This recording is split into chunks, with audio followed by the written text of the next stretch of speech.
Good evening, everyone. Thank you so much for joining us tonight. My name is Jeff Knox. I'm joining you from Prep Matters. We're located in the DC area and we help students locally, but also worldwide, especially with thanks to Zoom and other platforms that connect us now more than ever.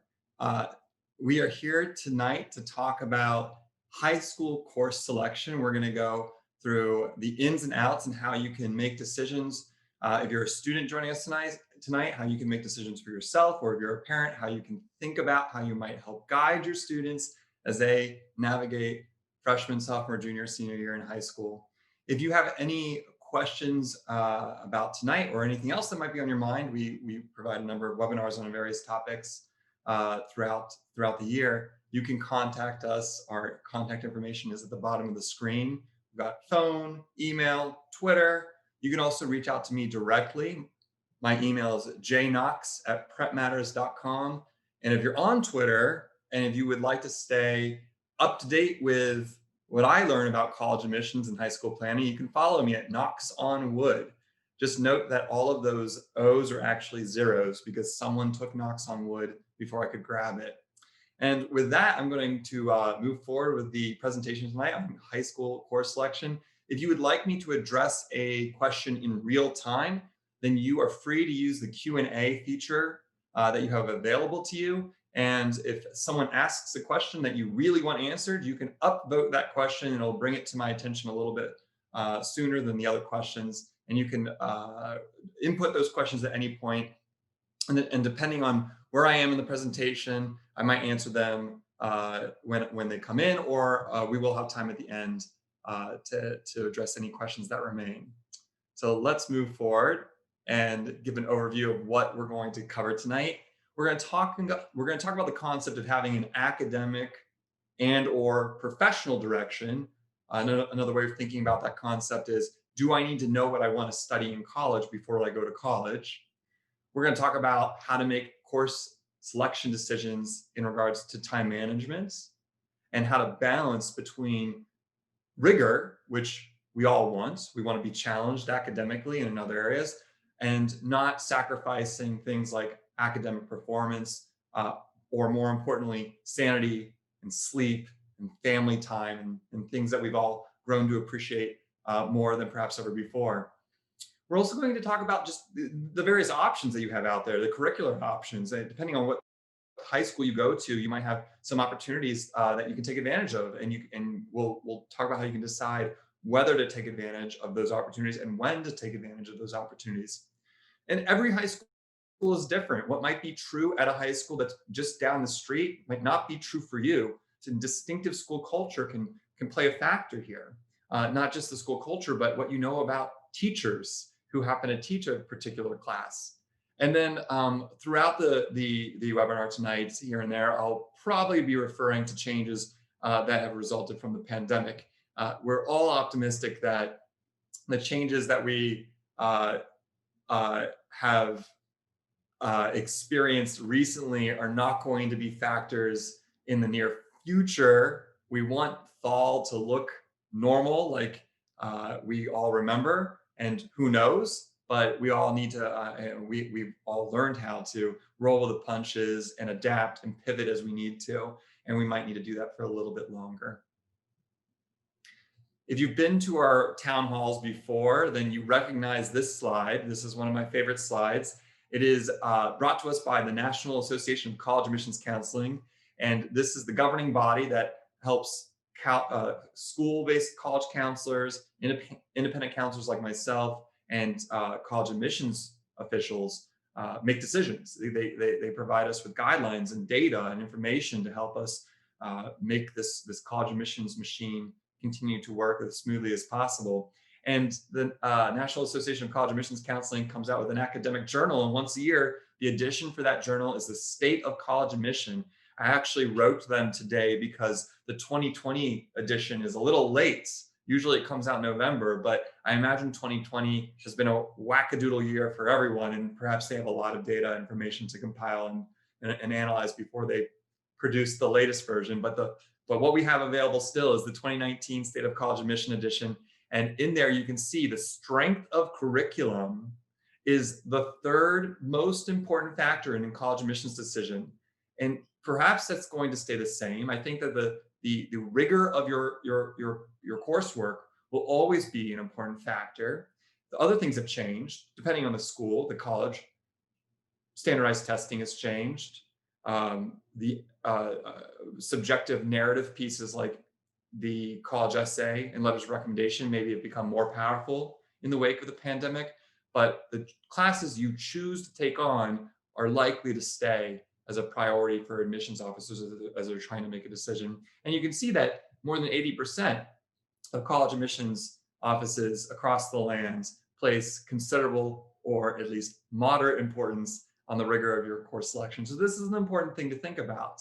And I can't move past the slide without mentioning that your grades, not just what you choose to take, but the actual grades you earn in the class, and in many cases, but this has changed in the recent, this past year, standardized testing, these reign on high. I show this slide not because this is the breakdown for every single college. This is not the secret formula for college admissions for everywhere. It just gives you a sense of the large sample size. Your job is to, as you learn more about colleges and you do your research, figure out, and they're very upfront about this, figure out what they care about as they're trying to navigate a holistic admissions approach. Every college is different, which makes this process complicated, but not insurmountable. And if you have trusted advisors in your life to help you through it, teachers, counselors, loving parents, maybe perhaps friends who have gone through this process a little bit before you, you can reach out to these people to get a little bit of guidance. So the way I want to organize tonight's seminar is myth versus facts. And the thing about these myths that we'll go through tonight is that some of them are kind of true. I mean, and what I mean by that is that the logic behind them makes sense. And in some cases, perhaps for a specific student or a student in a specific scenario, the myths that we'll talk about are true. But generally speaking, they're more nuanced than what they appear to be on face value. And it takes a little bit more thinking, and it's case by case. And so I'm going to take you through these sort of true myths, so I can give you some background that will help you decide how to navigate some of the concepts we'll discuss today.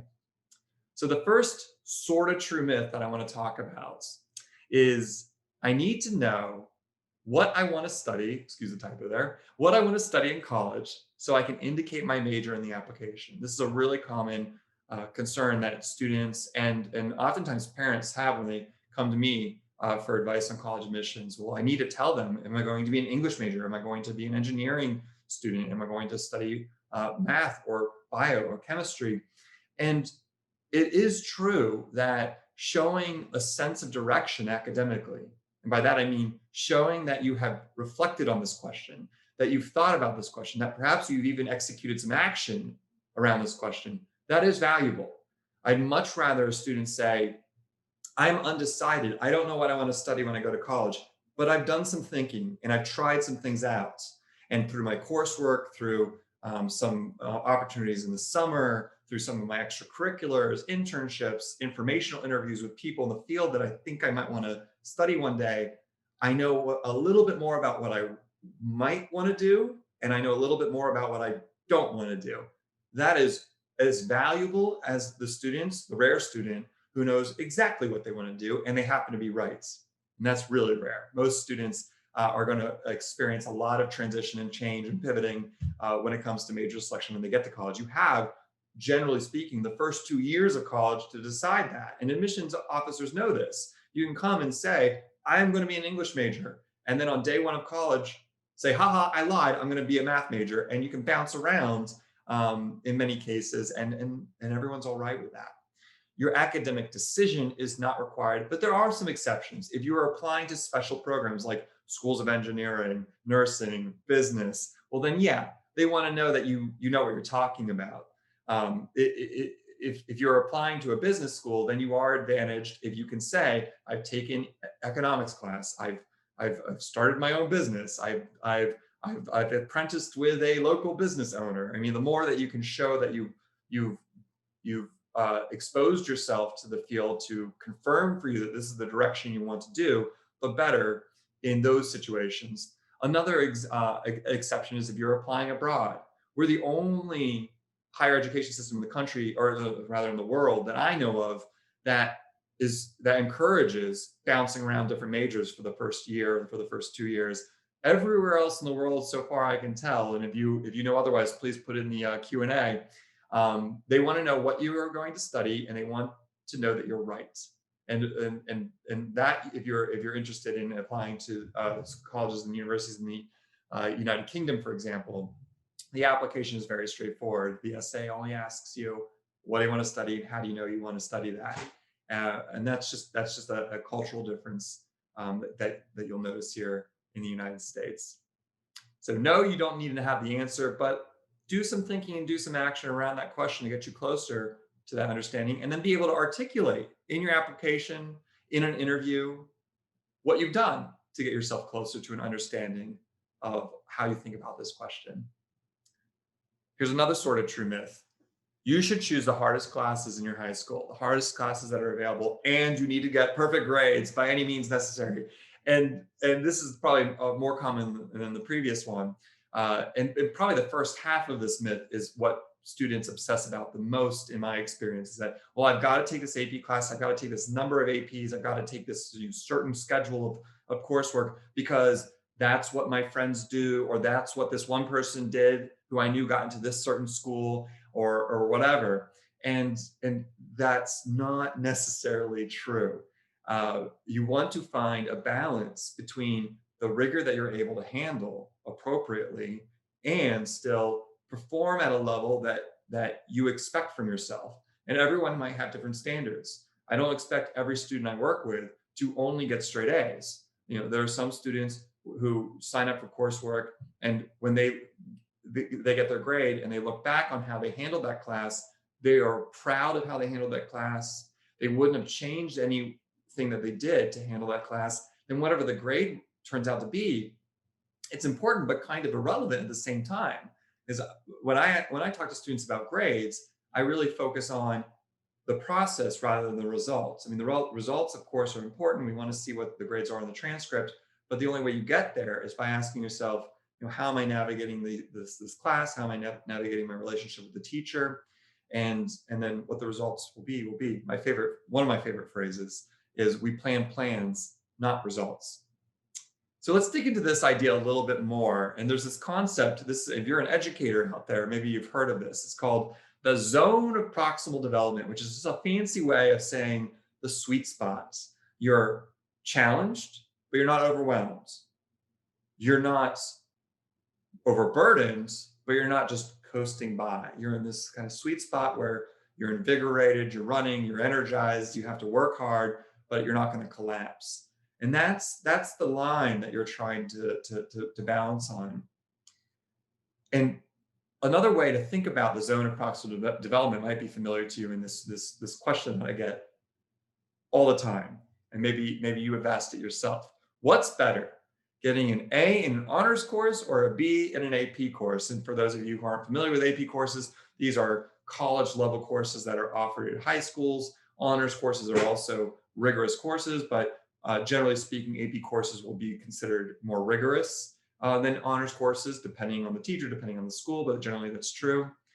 And the answer isn't easy. I mean, most people would say, just get the A in the AP course, just get the A in the hardest class possible, don't worry about it. And that's not very helpful. Everyone's different. I don't have an answer for you if you're listening right now, because you are a distinctive individual with your own coursework, your own study habits, your own teachers. But an easy way to answer this is, I like to see the highest academic performance. So I like to see students who are being challenged, but still getting the highest grades possible. So to oversimplify this question, my answer is the A in the honors course. And that's not always the case for everyone. We want to think about this thoughtfully and carefully, and with all the nuances and context that come along with your life. But if it helps you to have a guideline like that, set yourself up for academic performance success before you take on too much, and it can over time incrementally overwhelm you. And this is not just a single year question. This is a long-term question. The decisions you make freshman, sophomore year have implications for junior and senior year too.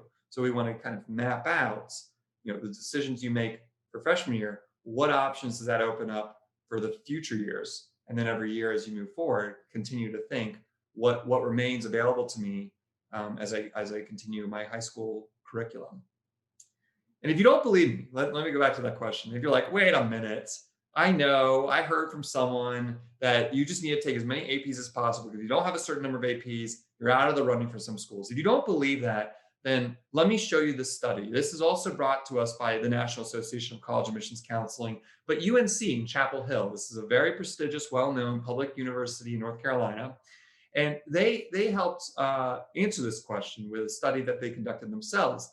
And they asked, okay, if we're telling students out there, high school students who want to apply to us, that we want to see the highest rigor, we want to see the APs, is that really translating to college success? Are we really doing students a good service, and are we doing ourselves any service by letting this out into the world, and talking about rigor so much? So they conducted a study that compared the number of AP classes that a student takes, which you can see on the x-axis here, if I have my algebra correct, and they compared that to what's known as the gold standard or the benchmark for college success, your first year GPA. And you might notice that there is a trajectory here. There's a trend that the more APs a student takes, the higher the GPA is at UNC that first year.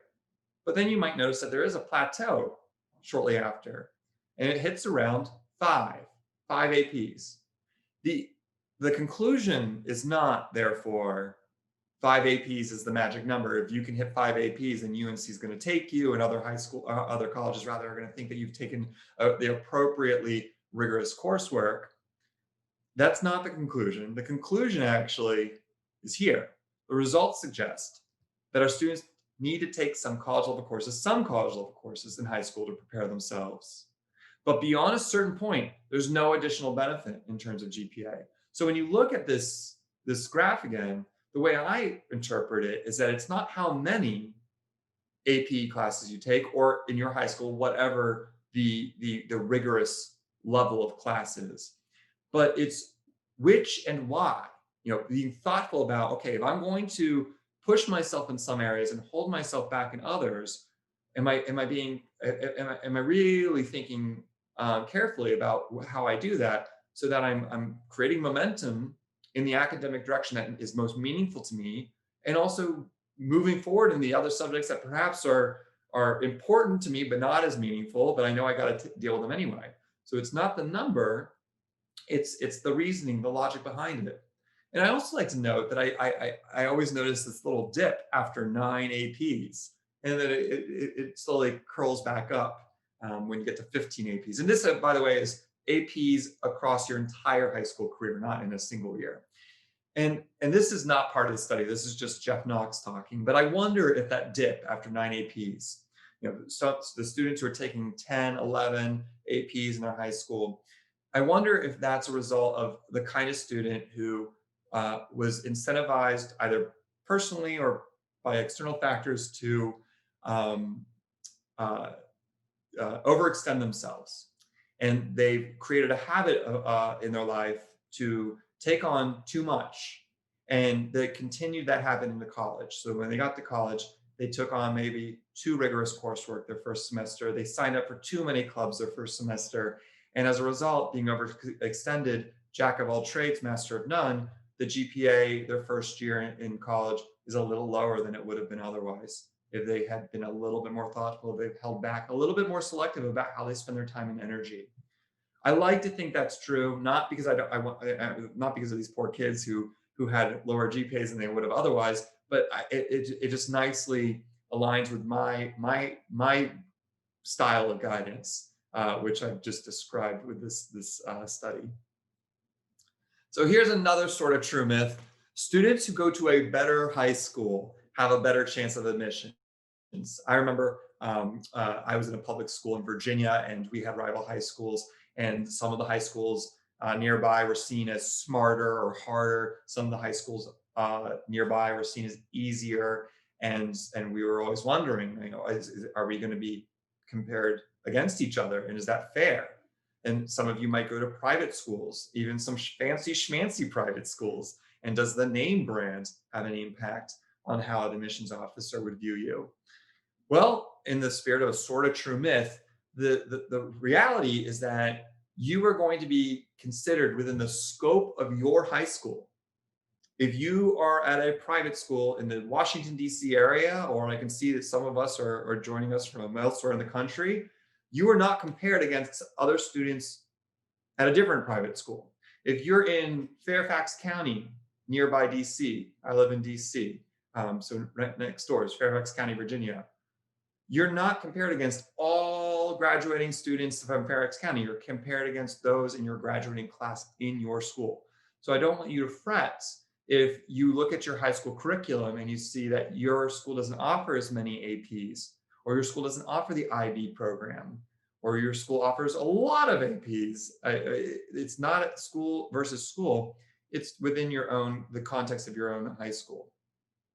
And I wanted to make a note. And exceptions maybe not the right word here, but when I have students who go to a high school and they see that maybe they could exhaust the curriculum available to them, or there's perhaps a particular subject or field that they found a cap at. They let's say that they really are into space and astronomy, and their high school offers one intro to astronomy elective that is a sleeper course that you literally just kind of sleep through and still get an A. Well, that would be unfortunate for the student who loves the stars and the celestial bodies, but there's an option there. There's an opportunity. And I call this the extra curriculum. So that means looking for curricular experiences that just aren't available in your high school. And you can do that in a number of ways. Within your high school, you might have AP classes, IB classes, maybe you go to a magnet program, which is a kind of school within a school. There are special diploma designations at various high schools. And there's also something called dual enrollment, where you might even take class at a local community college and get college credit simultaneously as you get your high school credit. But outside of your school's curriculum, there are a number of summer programs available to you to give you academic and professional exposure to a depth that isn't available at your high school. There are internships, there are college credit opportunities at your local community college or even at four-year institutions. And there are online courses that range from college courses to things like Coursera and edX and Masterclass and great courses and Udemy and all these different things you can do. I even tell students, just independent work, reading, talking to professionals in the field, even if it's a 20-minute informational interview, finding legitimate YouTube channels that are about the subjects that you're interested in. These are all resume-worthy activities to show a college that you have found an interest and that you are gaining traction in ways that you've designed for yourself. It doesn't have to be an official class from your high school. There's so many ways to go about this. So if you are hungry for more academic rigor and you aren't able to find it within your high school, if you are, then go for it. But if you aren't, there's a lot of creative thinking that can be done around that question. So, okay, how do I make course selection decisions? What do I actually look at when I'm thinking about next year? And the way I like to think about this is data. Everything that I'm collecting with a student, we consider it data to help us make an informed decision. Grades are number one, right? If you're in a class and you're thinking about next year's level of class, your grade's going to be an important factor, obviously. Teacher comments, which can often be overlooked, whether that's comments on actual assignments you get back or comments on the report card or interim or at parent-teacher conferences. That's important data. You also can get teacher comments by actually establishing a relationship with your teacher and going to office hours or talking with them and asking them, hey, how do you feel about my performance in your class? What do you think about my course selection for next year? Students will often come to me and ask me, hey, Jeff, what do you think I should take? And I say, I have some thoughts, but what did your teacher say? Oh, I didn't ask. Well, wouldn't that be a wonderful voice to think of, to include in this decision? And of course, teacher recommendations at schools. Many schools, the teacher will actually give you a recommendation for next year. It's part of the process for choosing classes. Student testimony too. I mean, there are students who have done this before you. They've carved out a path ahead of you, and you can go and to these students, whether you're friends or just people you're acquainted with, and say, "Tell me about that class. Tell me about that teacher. What do you know? What was it like?" And remember, you are a distinctive individual who might be very different from the student you're talking to, but you can collect that as a piece of the overall picture among these other data points. And then lastly, and this is not an exhaustive list, but on this list, lastly, self-reflection. Really, sitting down and thinking about this question instead of just going through the motions and just checking the box on the sheet that you have to turn in for course selection, or just signing up for whatever your friend signs up for, whatever your parent tells you to sign up for. Really asking yourself the questions about, what is my time management like? What are my true interests? And among other things that we're still going to go through tonight, so that you know that you've done due diligence and you're not just kind of going through the motions without thinking thoroughly about this. So let's go through the core subjects here. English across the land is required all 4 years of high school. You've got to do it. I don't know of a high school diploma that doesn't require 4 years of English. Maybe there is one out there. I'd love to know about it, but generally that's what you're going to do. And for many students, the question will come, do I want to amp up the rigor in English? And the most common is to move from a kind of standard English class or an honors English class to AP language and composition or AP literature and composition. If you're thinking about this level of rigor, then one thing you would want to know is that this kind of class usually requires more teacher interaction. You will want to hear from your teacher feedback about your writing and your research and the way you're navigating this class in a one-on-one conversation. For some students, let's use math as an example. It seems so black and white, and they kind of know, okay, I know what I did wrong. There's one correct answer. I made a mistake. I didn't carry the two. I won't do that next time. But in English and all classes, but especially the humanities, I like to say you have to learn the class and learn the teacher, right? You have to understand fanboys, coordinating conjunctions, for, and, nor, but, so, all those, and you can do the grammar there.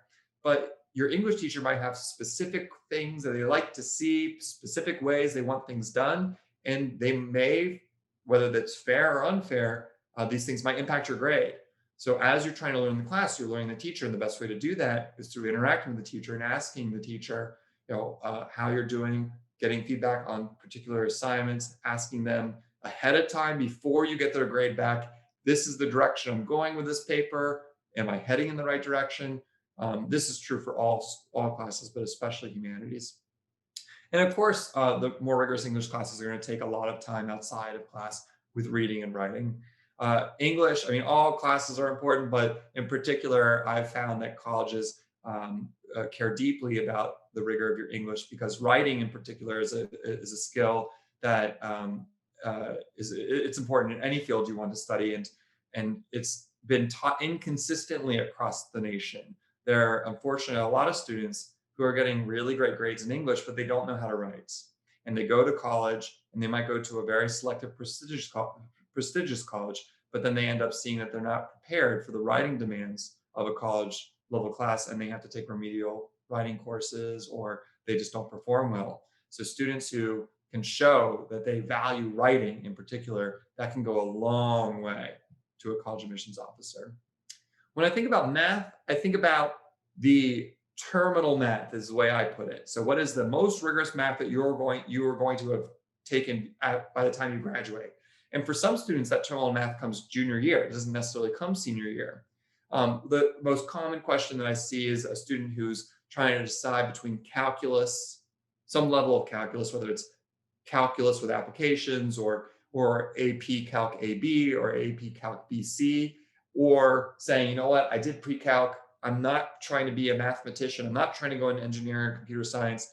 I want to be a journalist, and I don't need calculus, might it be okay if I just go to AP Statistics, which isn't advanced math? It's a rigorous course, it's an AP course. And so deciding what terminal math is going to translate best for my plans next year is an important thing to think about. And generally, I like to see, I mean, Algebra 2 is generally the bare minimum terminal math that would be appropriate for a high school diploma and for college admissions. Pre-calc by far is going to open up the most doors for college admissions, even though pre-calc might not be necessarily required. Pre-calculus is your terminal math is really important. And then I like to see, all things equal, I like to see calculus on a transcript if it's possible, even if a student isn't thinking about a STEM related major, unless AP statistics is just more interesting or is more related.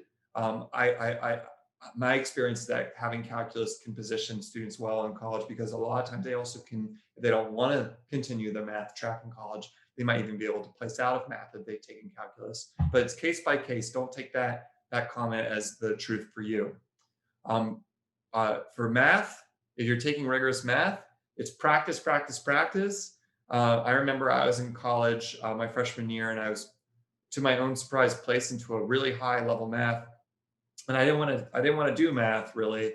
I was pretty good at it. It wasn't my passion, and I was doing what I had to do to get by. And I was, getting B's on my quizzes or tests or whatever it was at the time. And the professor came up to me and said, "Hey, you're one of the few freshmen in this class, and I think you could do more." What I did, this is the professor talking, what I did in my math class, because she loved math, was, my professor gave me the evens for homework, and I would do the evens and the odds. It was just a matter of drilling. So she said, "I want you to do that." And I went home and I started doing the evens and the odds, even when she didn't ask me to do the odds. And the very next test we had, I got 100%, the highest score on that particular test. That's not just so I get a chance to brag. It's also to message to you that this is true of many classes, but in particular math, for a lot of students, it's just exposure, exposure, exposure, practice, practice, practice. Sometimes the bare minimum or just the mere expectation isn't enough for some students. They just need to see that problem with different numbers over and over again. The other thing that's distinctive to math is this concept in education called tracking, which is a little bit of a dated term, but what it means is that what you choose to take freshman year will have implications for sophomore, junior, and senior year.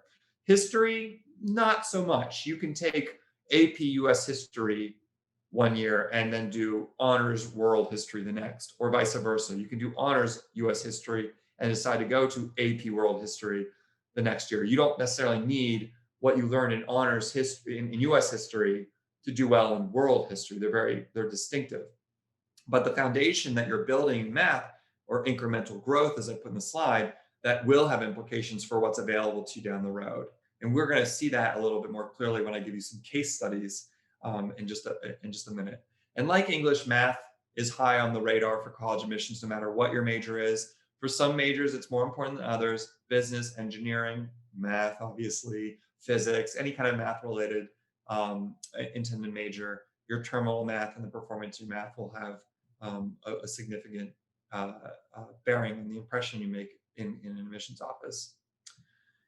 All things equal, whether you want to be a poetry major or a physics major, I like to see the three core sciences on a high school transcript. That means biochem and physics. There are reasons to not have all three, and that's case by case. But if there's nothing really getting in your way, then at some point, it doesn't have to be the first 3 years, I want to see biochem and physics.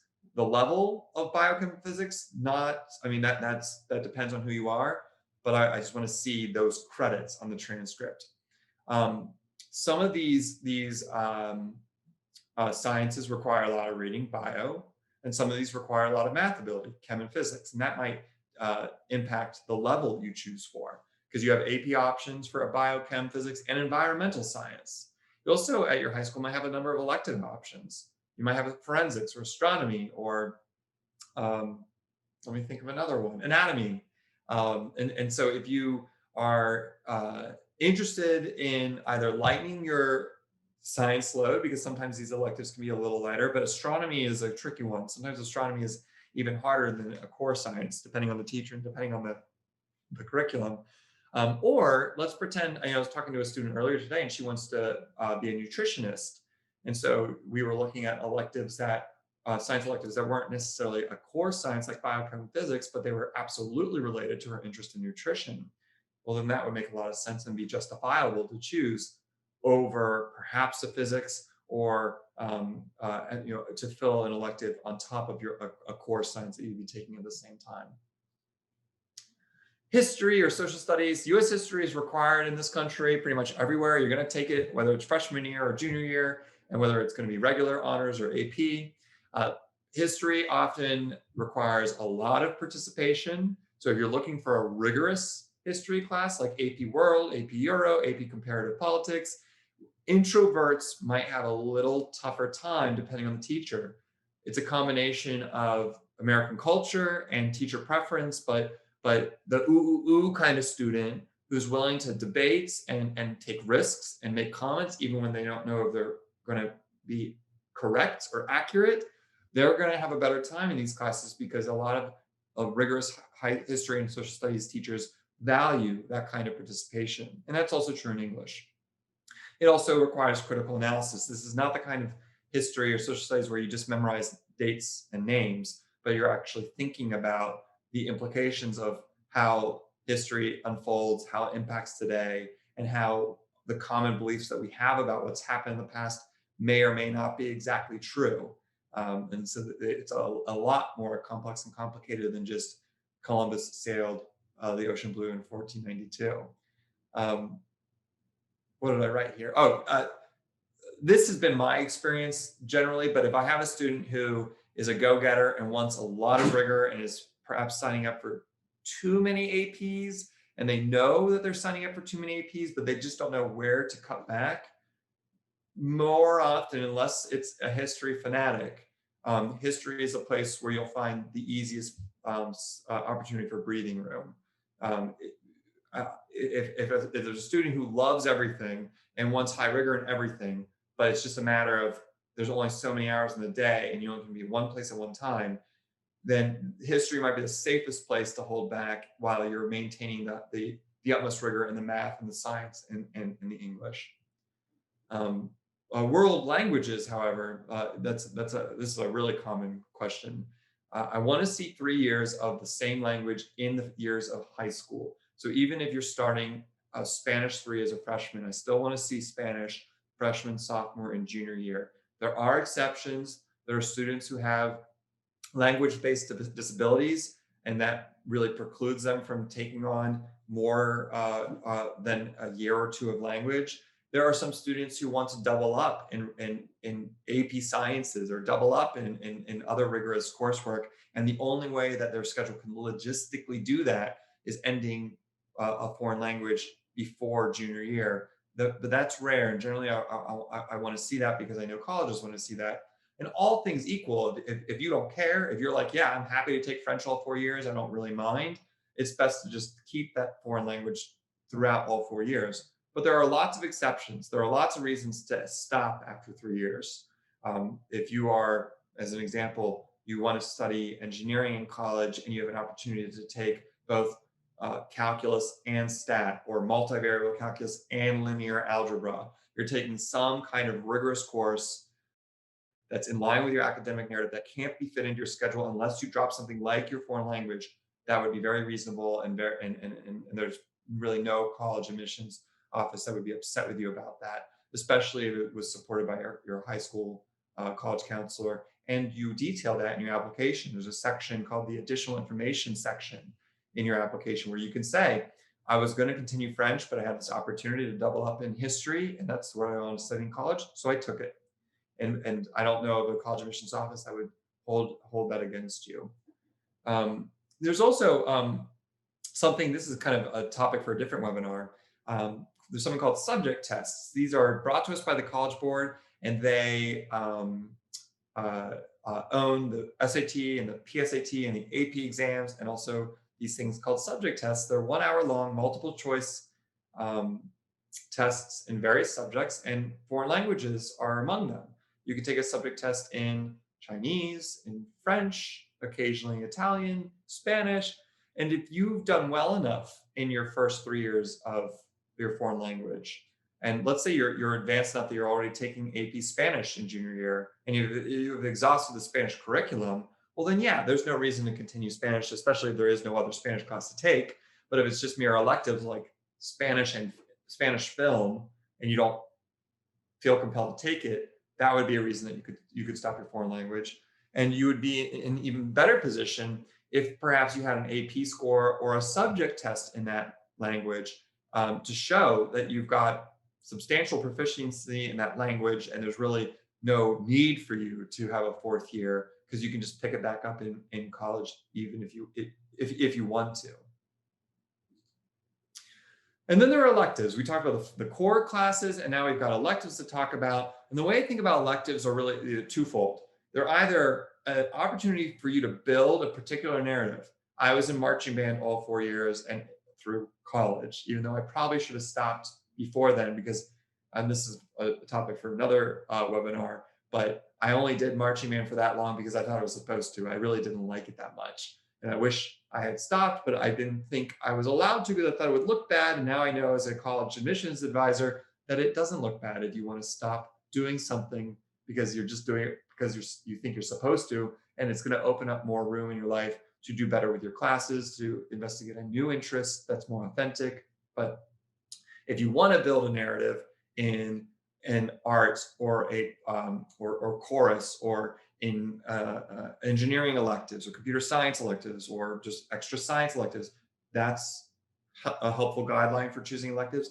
Or this is the time for you to explore. If you just want to try a variety of things, you're not sure what jazzes you, then go ahead, try a little bit of everything with those electives and don't feel bad about it. So here's a case study, and these are going to be overly simplified, but just to kind of give you some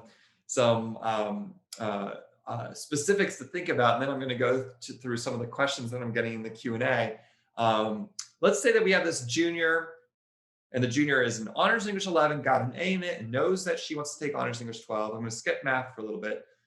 She took physics, she got a B. She's not really thinking that she wants to be a scientist in college, but she did her bio, her chem, her physics, but she is also eager for rigor. Well, then maybe AP Environmental Science would be a nice compromise, because it's a rigorous course, it's an AP course, but it's not going to rely heavily on physics or chem if that's maybe not as strong in her background. She loves history. She got an A in APUSH, and she wants to maintain that rigor, and her school offers comparative government. So that's great. She's going to now have 2 AP classes next year, coming from 1 AP class. And so that's something to think about, the number of AP increase. And she's only been in Spanish 3. She started Spanish 1 in freshman year. And you might remember what I said about foreign or world languages. She did well enough. There's really no reason to avoid Spanish. She's going to keep Spanish 4. So the question then is, should she continue on to calculus with a B in pre-calculus, on-level pre-calc, or should she try for AP statistics? There's no right answer here. It's going to be up to the student, but the student might go with AP statistics if that B in pre-calc came at a dire cost. She eked out the B. She didn't like the teacher. She doesn't feel like she has the foundation pre-calc to do well in calculus. Then go with AP statistics. It's still going to be a rigorous class. It's still going to look good, but it's going to be a different kind of math that's maybe more practical and manageable for the student. If the student liked pre-calculus and that B came with a relatively strong foundation in pre-calc, then on-level calculus would make a lot of sense here. I don't think an AP calculus would make a lot of sense. One, because a B in on-level pre-calculus usually wouldn't position you for an AP calculus class, but also that would make a third AP for this student who's coming from having 1 AP and not straight A's last year. I wouldn't want to ramp up the rigor too quickly and prematurely, just too prematurely, because the payoff, the return on investment, I don't think would be realized here. The student would be much better off having a more kind of thoughtful and manageable math class than just trying to take the highest possible math available to them. Case study number 2. So we've got a sophomore here. English 10 on level, got an A. We'll talk about English in a little bit. Let's pretend that this honors pre-calc B plus student knows that he wants to go into AP calculus. That's decided. He loves math. His teacher was a little wishy-washy about it, but B plus was enough that they say, okay, you love math, you want to be a math major or whatever. Okay, we're locking that in. The student in honors chemistry got a B minus, got through it. We know we want physics on the transcript somewhere. He has a chance to take it in junior year or senior year, and he's like, you know what? Let me just get it over with, so that I can have something a little bit more interesting and fun and rigorous my senior year, like AP and Bio. The student loves history as well. AP NSL sophomore year, wants to take A push junior year. Great, got an A in it. Why not? And then French has been killing him. He barely got the C, and he's like, please, please, please, Jeff, I don't want to take French junior year. Must I? So let's look at the red sections here. English. So we've got this student who's taking a little bit more rigorous of a math than maybe his trusted advisors would guide him to take, but he wants to do it. And you're the student, it's your life. You're the one making these choices, not us. So, okay, he's taking physics, he's getting it over with, but it is a math-based science, and chemistry was not that easy for him. So that's another consideration. And he's taking A push, which is more rigorous than AP and SL. Lots of reading, lots of writing, lots of thinking, lots of participation. So with all of that in mind, even with the English 10 course and an A, I think this student would be better off taking an honors English 11 over an AP language and composition class, because that would give the student more breathing room and a little bit more security with some of this rigorous coursework. The French is a question here. He's got 3 years of French. He got the C. And if I see a C in French 3, and let's assume that maybe French 2 and French 1 were not that much higher, in this case, I wouldn't see a lot of value in forcing the student to rush into French 4 if the foundation just isn't there. So we would either think about just dropping foreign language, which would be a little bit of a limiting factor, but not as limiting as taking French 4 and failing, or maybe trying a new language, or if dropping language, adding a new elective that is more in line with his academic passions, like history in this case. Maybe he could take on a second AP in like AP Econ, which is a history, or AP Psychology, which is a history, which would give the student the rigor in the area that he wants, versus forcing him to stick with classes that just are not working for him. So that's not necessarily going to be the right path for you, but this is just one way of thinking through coursework with a student. In our last case study here, we've got another sophomore, honors English 10, A, and the student wants AP Lang, honors Algebra 2 Trig, A, and the student really wants to take honors pre-calc, honors Chemistry B, wants to take honors Physics. I'm going to skip history for a little bit. Honors Spanish 4 is taking my advice, is going to stick with honors Spanish 5. So what about history? Well, this is a little bit of a tough call, because we've got one AP from sophomore year and a one AP right now in junior year, but the difference in the AP rigor junior year is substantial, because AP Lang is a tough course, probably tougher than NSL in my view, depending on the teacher, but generally speaking, that's going to be a tougher course. And then all of these honors courses, but then you're also in junior year, and this is true every year, but especially junior year, you're not just a student. You're also thinking about standardized testing. You have extracurriculars, you have family life, you have downtime, you have sleep, you have all hobbies, you have all this stuff going on. Junior year is busy, and does it make sense for this student to push the rigor in history or not? Well, it really depends on whether they feel like they've got the bandwidth and the passion to take on an AP US history, or maybe just stick with the honors US history. I wouldn't, I guess the point I would want to make, one of the points I would want to make with this case study, is that I wouldn't want the student to take A push only because she thought this is going to look better for college. And that's never really enough of a reason to make a course selection decision. I would want the student to pick A push because she knows she's got the bandwidth, she knows she's got the interest, and this is a genuine decision. This is coming from a genuine place, and not a place of I'm auditioning and I'm just going to do what I think looks good. that's not a good way to guide your decision making, and it can backfire more often than you realize. So that's case study number 3. I'm going to take a look at some of the questions that are in the Q&A, and if you have questions based on what I said, or maybe there's something I didn't cover tonight that you hoped I would, please put it in the Q&A now.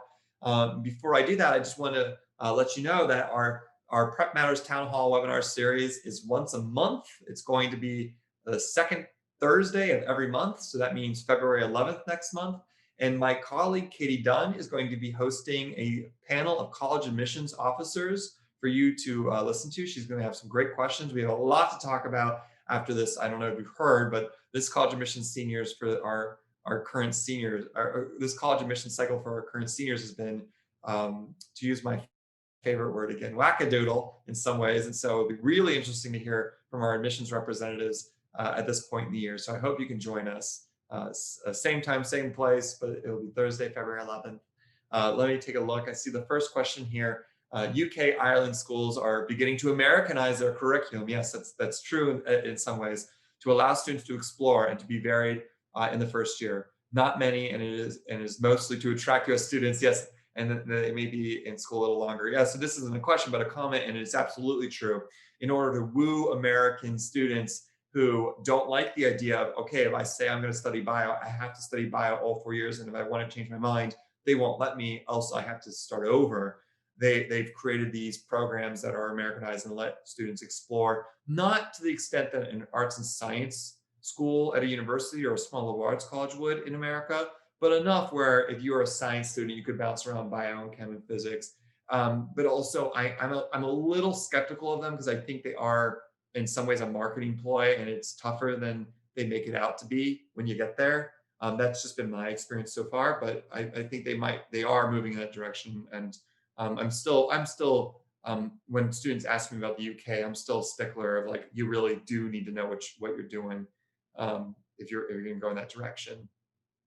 AP Lit, AP Lang, grade 11, grade 12 versus dual enrollment for students interested in studying English in college. Any advice? Okay, so the question I think I'm getting is, should a student take AP Literature and or AP Language in grades 11 or 12, or should they look at dual enrollment courses? These are courses that would be offered in their community college, and they would get credit at both the community college and in the high school.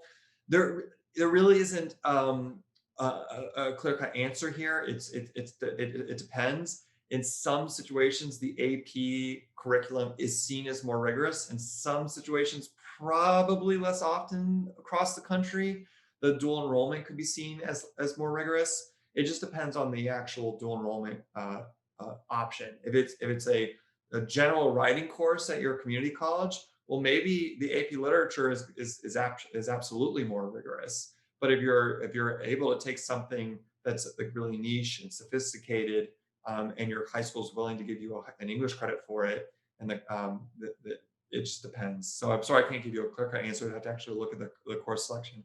But it's a worthwhile question to ask, and if you have that option, then you definitely consider it.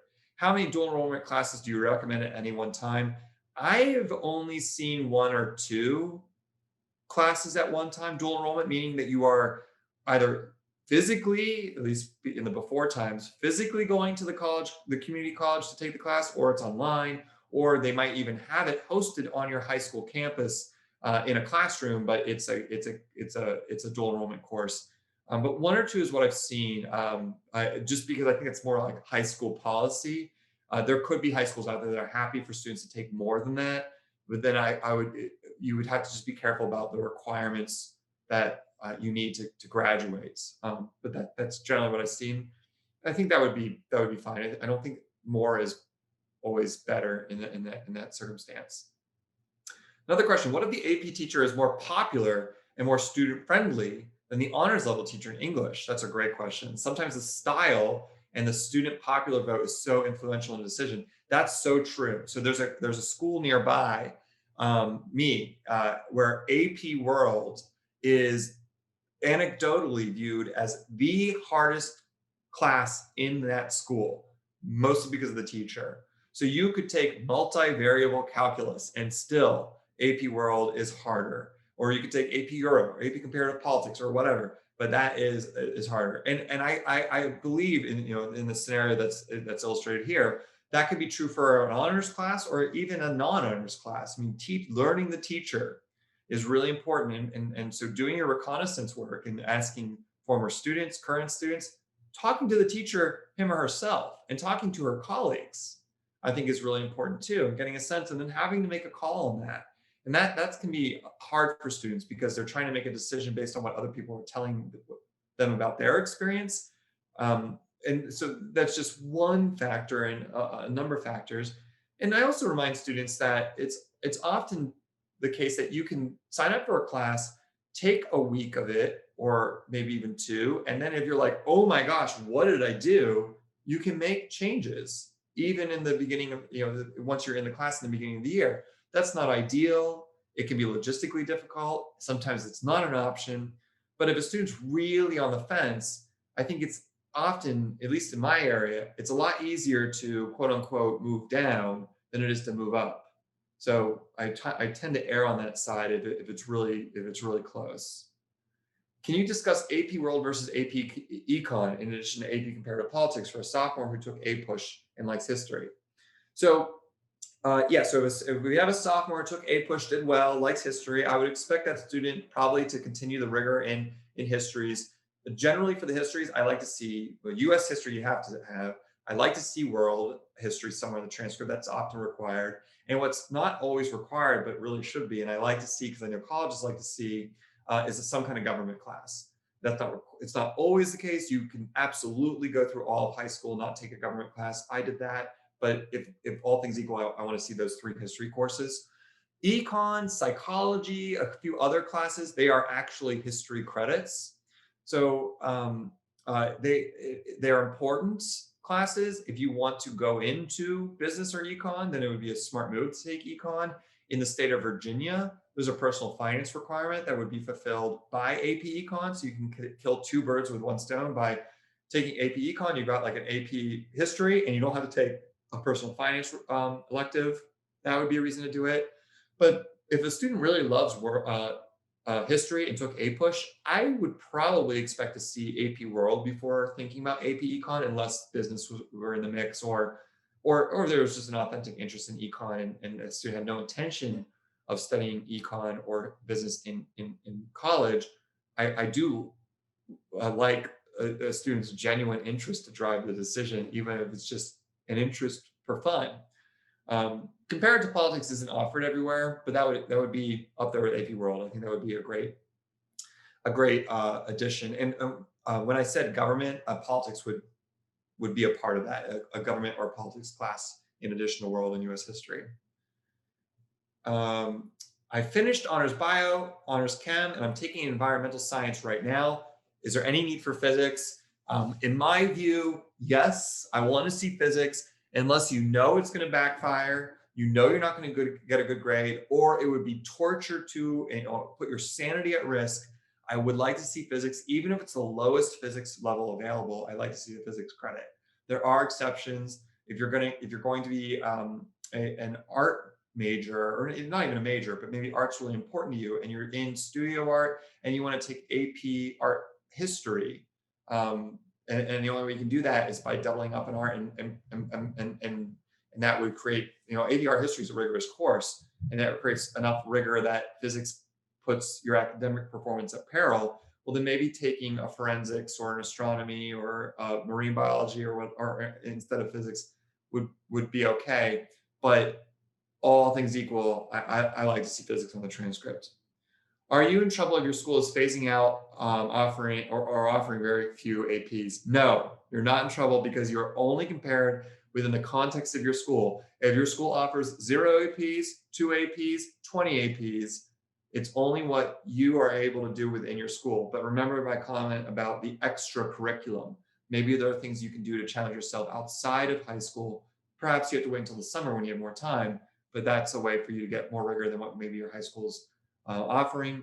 If you are asking that question from this area, there are a number of schools that they're doing away with APs, not because they're trying to create an easier curriculum, but because they consider their coursework already beyond AP. meaning they think their coursework is as rigorous or more rigorous than what the AP curriculum provide.